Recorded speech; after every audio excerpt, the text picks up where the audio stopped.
নিজেদের সম্পত্তি রক্ষার দাবিতে তারা এখানে রাস্তা ব্লকেট করেছে। মতিঝিল যে কমলাপুর এবং উডের খামারে যে মাঝখানে রাস্তাটি রয়েছে, বাংলাদেশ ব্যাংকের পিছনে যেই সম্পত্তি রয়েছে তাদের নিজেদের বলে তারা এই দাবি তুলছে।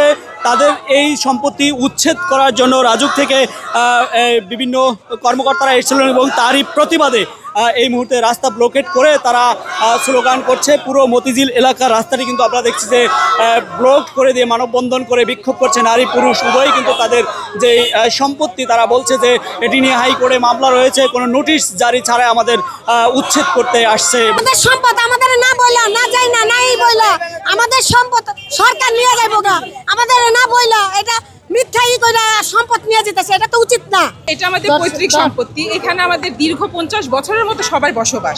তো দেখা যাচ্ছে এখানে অফিসাররা এসে আমাদেরকে বিনা নোটিশে আমাদের গ্যারেজ বলছে যে ভেঙে দিয়ে যাবে, আমাদের এইগুলো ভেঙে দিয়ে যাবে। আমরা হচ্ছে এটার মালিক, আমাদের জজ করছে, এটার রায় চলছে, কেস চলছে, আমাদের সমস্ত কাগজপত্রের মালিক আমরা। ওনাদের যদি ভাঙতে হয়, ওনাদের যদি এটা সরকারের কোনো প্রকল্পের কাছে প্রয়োজন হয়, ওনারা আমাদের সাথে কথা বলবে, আমাদের কাগজপত্র দেখবে, তারপর আমাদের সাথে আলোচনার মাধ্যমে তবে না তারা এটা ভাঙবে। আমাদের কোনো নোটিশ দেয় না, আপনি কিছু ভাঙার আগে তো নোটিশ দিবে অ্যাটলিস্ট, যেটা নিয়ম। ওনার কোনো নোটিশ হতে এসে বলছে যে কি ভেঙে দিয়ে যাবে। আমরা এই জন্য দাঁড়িয়েছি, আমাদের গ্যারেজ আমাদের রুখতে হবে না, আমাদের জায়গা আমাদের রুখতে হবে না। আমাদের এখানে প্রায় 300টা পরিবার, আর আমরা এখানে রোজার মধ্যে দেখেন এতগুলি গ্যারেজ, এতগুলি মানুষ কাজ করছে। তারা কাজ করবে, তারা সংসার চালাবে, ছাড়া তারা এখন গ্যারেজ বাঁচানোর জন্য, ঘর বাঁচানোর জন্য লড়াই করছে। 52 সালে আমার জন্ম, আমার এই পর্যন্ত কোনো নোটিশ আসেনি, কোনো কিছু হয়নি।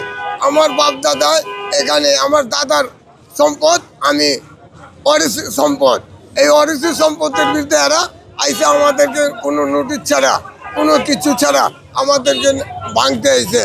আমার কোর্টে চলতে আছে, পঞ্চম আদালতে চলতে